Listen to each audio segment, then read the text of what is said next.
So, welcome back, everybody. My name is Lakin Morrison. I am one of the APC Fellows. So, tonight we're going to be talking about something that's a little bit different than I think we've probably discussed in the past couple of weeks. I know a lot of last week was about heart health and how keeping our heart healthy can help us in prevention of diabetes. But this week's going to be a little bit different. We're going to be talking about taking charge of our thoughts. So this can be, Dr. Rayford and I were actually talking about this in clinic earlier, that this is, when we're talking about advancing our health and preventing diabetes, this isn't a topic that's typically talked about. Like when you go to the doctor's office, it's typically, lifestyle modifications in getting more active and changing diet. And, I know in previous doctor's appointments that I've had, this has not been something that's been discussed, but it is so important in prevention of diabetes and just overall health. So first, we're going to start just doing a general check-in. So if anybody has any thoughts they want to share on kind of how their progress has been the past week, anything revolving around, the lifestyle changes with keeping our heart more healthy, or just general check-in if anybody kind of wants to share how their week's been.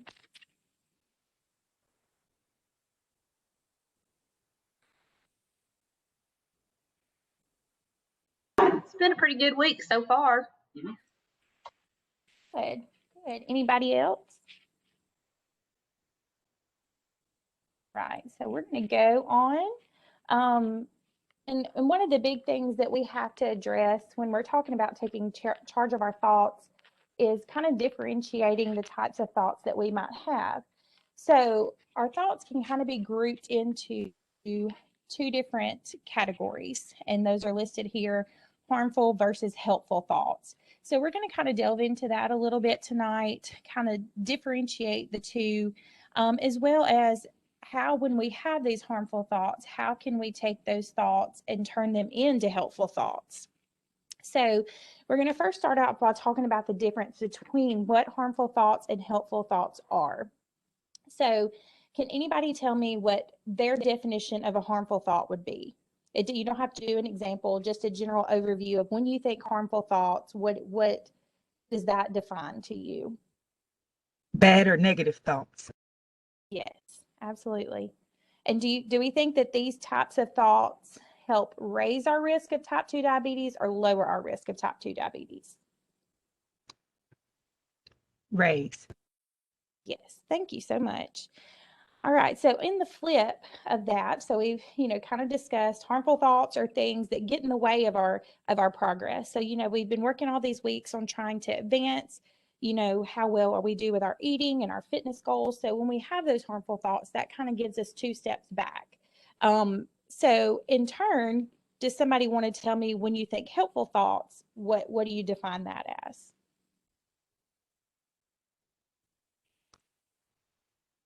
Good, positive, uplifting thoughts. Yes. So these are the thoughts that help us reach our goals. And in turn, opposite of harmful thoughts, they help lower our risk of type 2 diabetes. So when we have these harmful thoughts, we're risking our overall health because it's putting us at a disadvantage on progressing in our goals. But when we turn those into helpful thoughts, we're helping to reach those goals and in turn lower our risk of type 2 diabetes. If anyone has their handout or their participant guide with Anna's story and would be willing to read what Anna's story is, that would be great.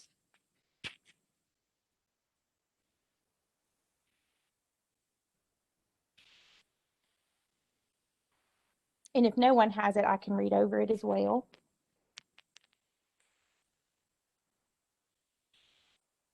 Okay, so Anna's story. Anna is at risk for type 2 diabetes, so she's trying to eat well and be active. Most days, Anna walks around the park, but on Tuesday, it's raining. Anna thinks this weather is lousy. I'd better skip my walk today.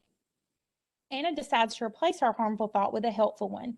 It's raining, so I'll walk in the mall instead. It will give me the chance to run some errands as well. So just thinking about this story, I'm sure we've all kind of run into similar situations in our life. So can somebody tell me what harmful thought Anna has? So whether Canceling it's the walking. What was that? I'm sorry.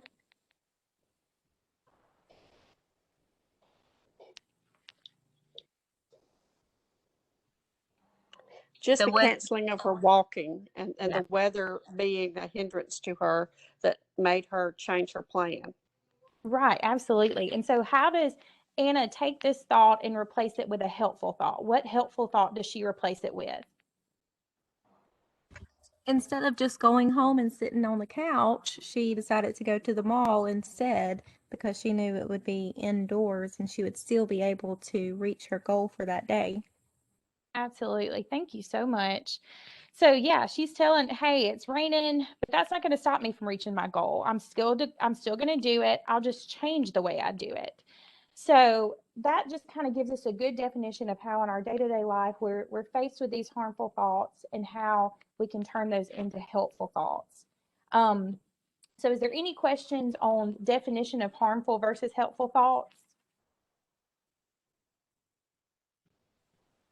I don't have a question, but I was just sitting here reading that the National Science Foundation estimated that the average person had between 12,000 and 60,000 thoughts per day, and 80% were negative.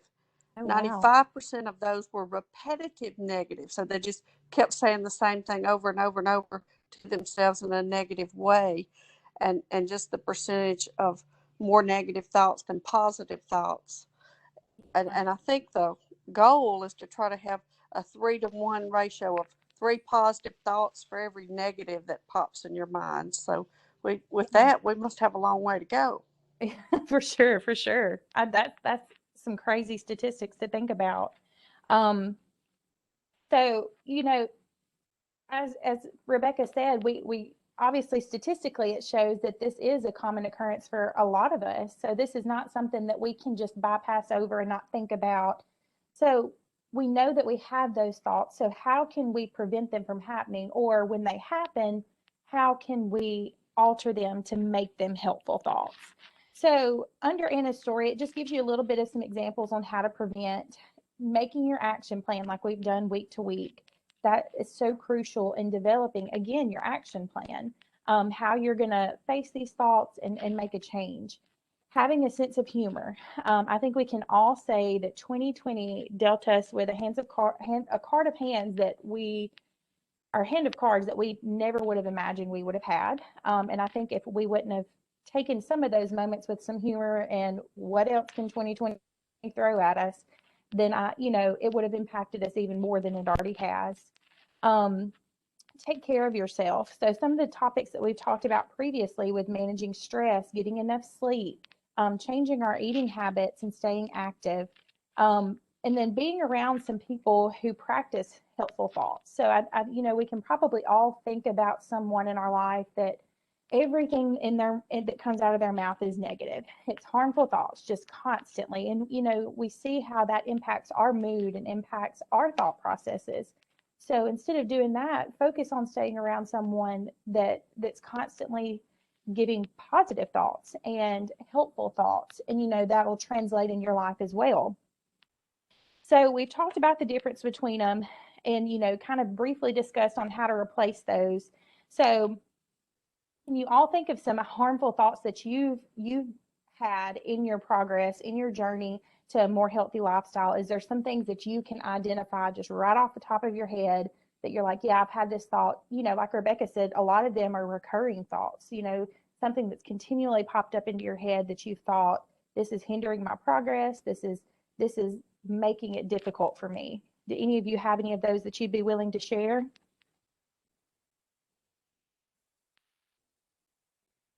I think it's just the thoughts of I just don't have enough time. Mm-hmm. Mm-hmm. I completely agree with that, Angel. Just finding time in your schedule to fit all these changes into can be so difficult sometimes. Anybody else?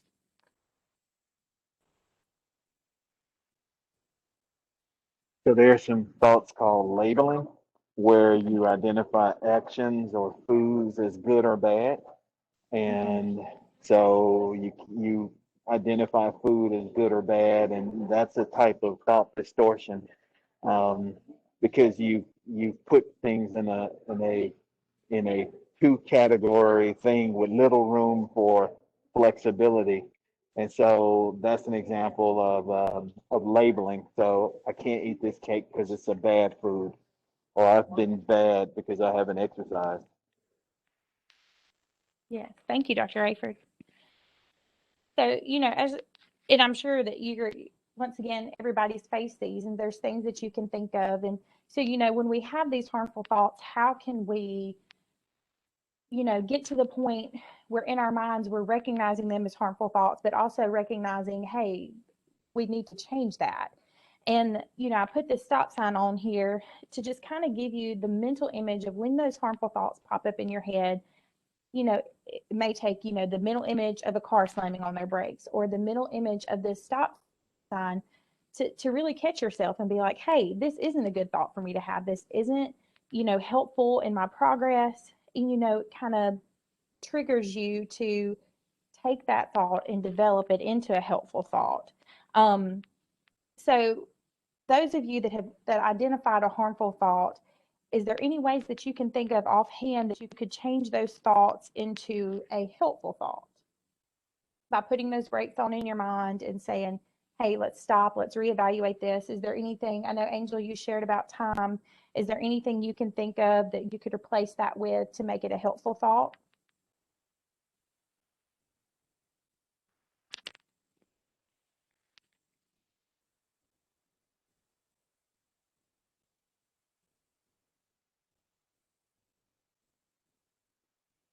So you can practice what's called the "oh well" statement. So you didn't exercise today. Oh well, I can do it tomorrow. Or I ate cake today.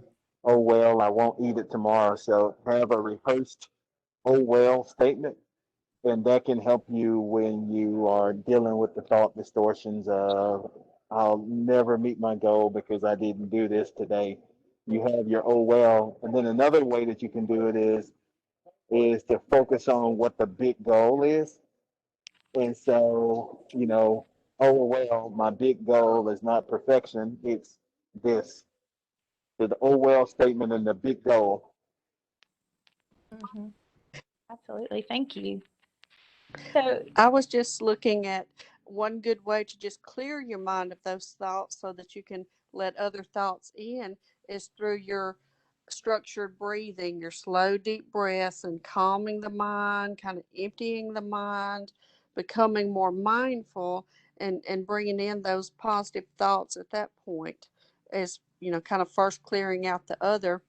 And I remember a participant in this class a year or so back on her notebook. That's about when we had the paper notebooks and it wasn't online. She had the little saying of persistence, not perfection. So that kind of, oh, well, like Dr. Rayford mentioned, and going back and starting over, knowing the big picture has not come to an end.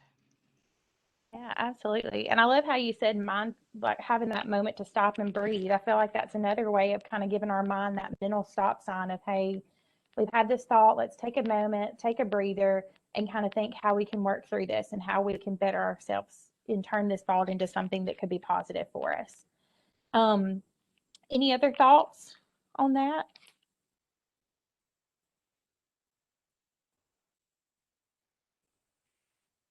Okay, so what we're going to kind of just briefly do, and I know Dr. Rayford kind of mentioned some, a type of harmful thought you can have, but we're just going to kind of go over some of the other types that you can have, and understanding what the type can help you in transitioning that to a helpful thought, to know how to make that a helpful thought. And when I was making this PowerPoint, my first thought was to have a garbage can over there. Take that thought, throw it away. It's no good. It's trash to us. But I think that's where a lot of us struggle is we have these thoughts and we throw them to the side and we don't think anything else about them, and we go on about our day. And we have all this built up emotions and energy that's not being utilized in a good way. Um, So instead, I want you to think about it like it's a recycling process. You have this thought that you don't need anymore, that in its context, the way it is right now is not helpful to you. So you put it through this process, you recycle it, you turn it into something that can be useful. So when we kind of go and think about these thoughts and how we're turning them into helpful thoughts, and for the next week when you're kind of working on your action plan for harmful thoughts and helpful thoughts, I just want you to think about this as like a recycling process. How am I going to take this thought that's popping into my head and I'm going to turn it into something that's going to help me? So the first type of harmful thinking or harmful thought we're going to discuss is all or nothing. I think that's kind of self-explanatory. You only see the extremes. There's no in between. There's no gray area. It is literally 0 or 100. And it kind of gives the example of I can't eat ice cream ever again. And I know for me in my journey, if you told me I couldn't ever eat ice cream again, that's going to be very difficult for me. Um, and instead of thinking that, turn it into, well, maybe I can only have ice cream every once in a while instead of every night or every other night, maybe once a week. Taking that thought and turning it into something that's going to be more sustainable and something more helpful for you in your journey. So can anybody think of any other examples of all or nothing thoughts?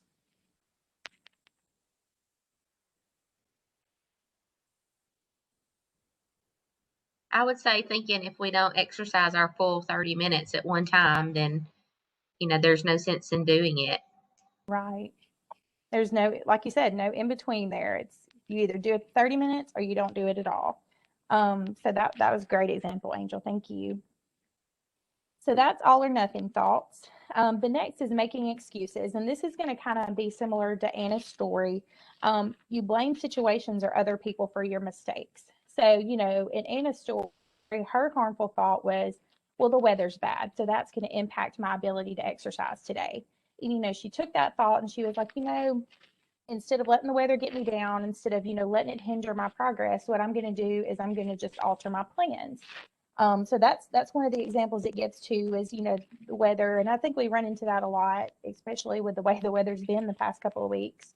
So kind of gives you a way to turn that where we can make it feasible for us.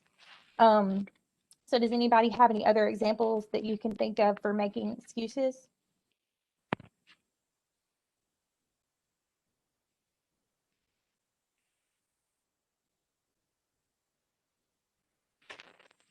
Right. The next one is filtering.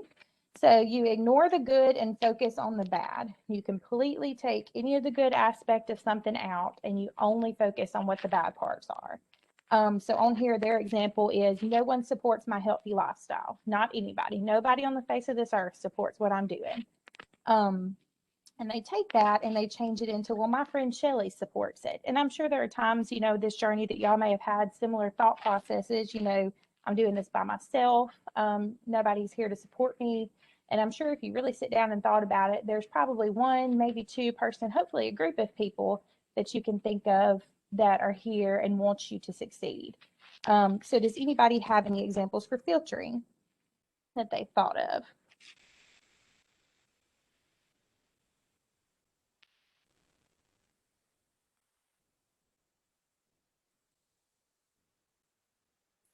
Okay. The next one is self-labeling. So this is where you call yourself something bad. And I know this is one of the ones that Dr. Raver kind of mentioned with the labeling. This is where you're focusing in on yourself. So I'm such a weakling, or I'm the world's worst cook, or I'm terrible at this. And you take that and change it to, well, you know, instead of I'm such a weakling, I can climb the stairs without getting short of breath now. Finding that positive moment that you have when you feel like everything's kind of going wrong in your life or with yourself. So does anybody have any self-labeling thoughts that they've had or ideas that you've had about what could be a self-labeling thought?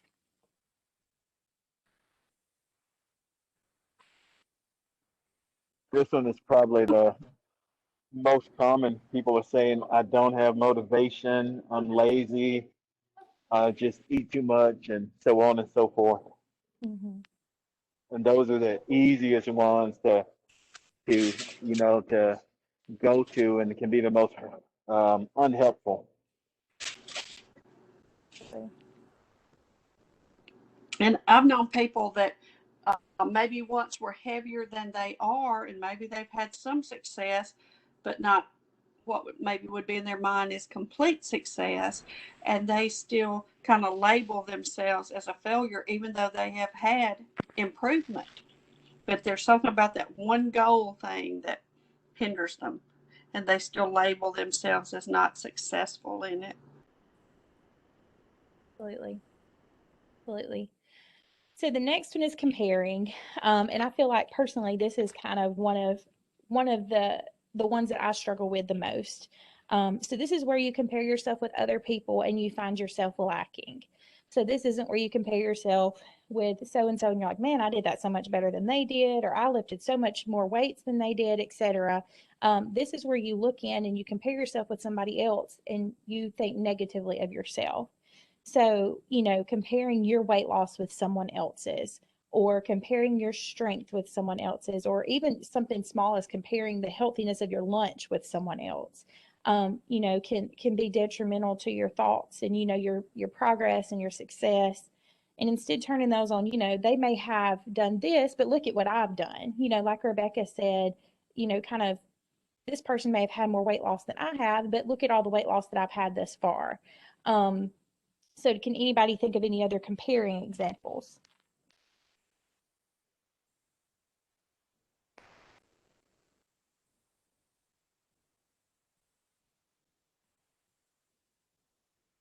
Okay, and finally, the last helpful thought that they have defined is gloom and doom thinking.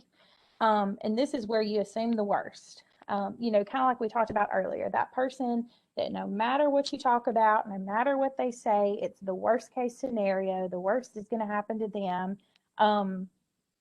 These people that, for example, I just know I'm going to get type 2 diabetes since both of my parents had it. That's, there's no difference and there's no chance for me. This is just how it's going to be. And I love how they flipped that to a helpful thought in this book where they said, I know a lot more about how to prevent type 2 diabetes than my parents did.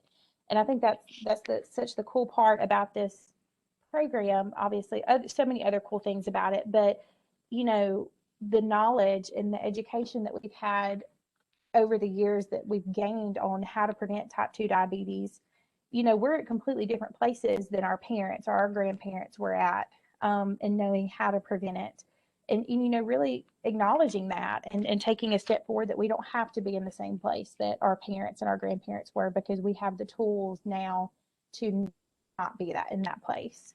So does anybody have any thoughts or any examples on gloom and doom thinking?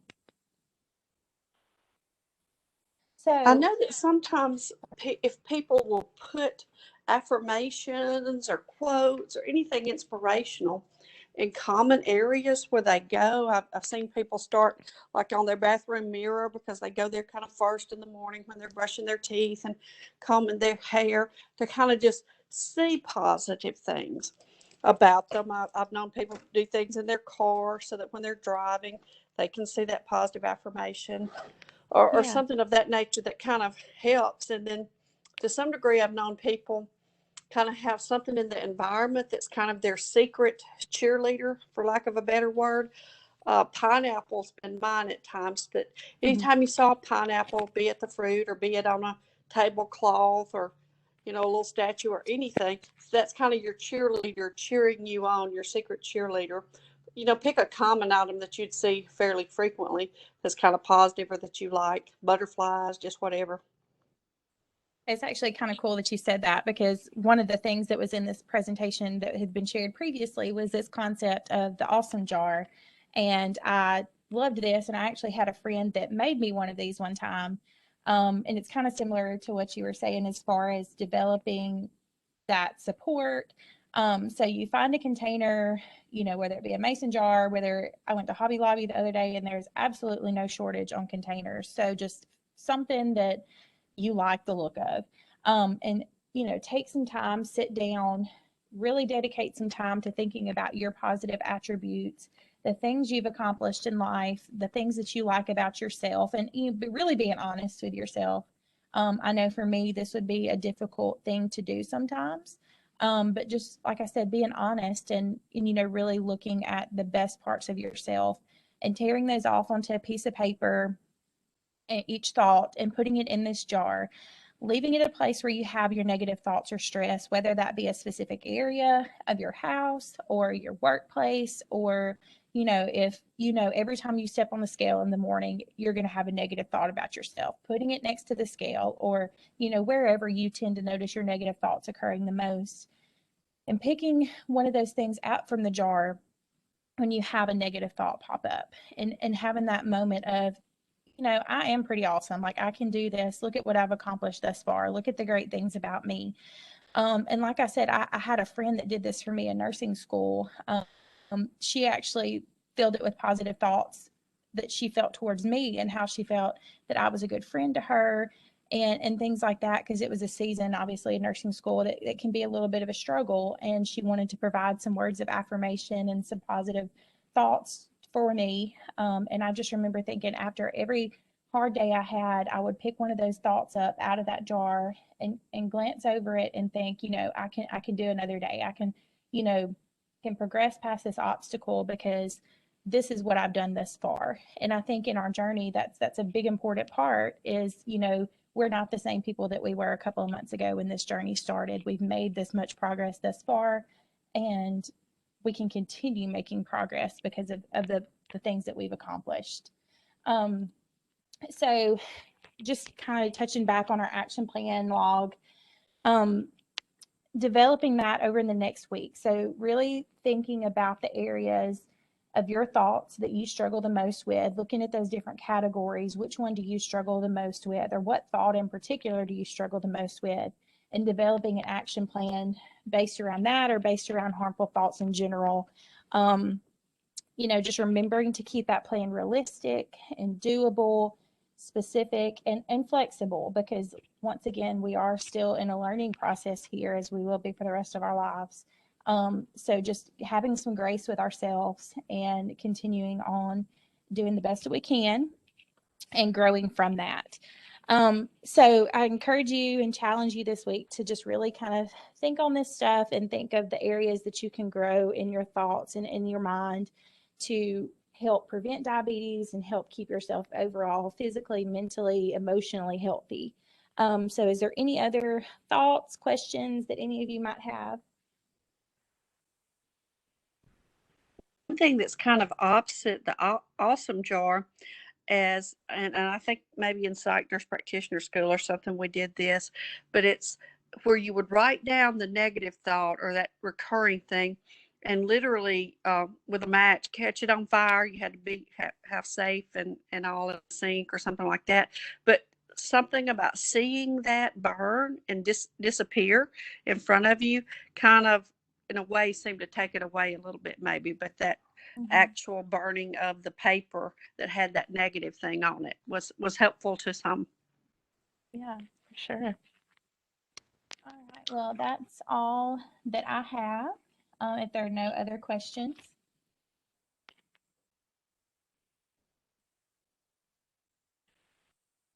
Well, thank you, Lakin. You did a great job, and it's something all of us struggle with from time to time, that negative thought, or trying to keep those positive thoughts and that daily motivation toward the goal. And like with your action plan on screen, there's something about writing it down in your own handwriting and longhand, color coding, but making it yours, as opposed to even just thinking that goal or maybe typing that goal. There's something about just handwritten goals that seem to be inspirational to people.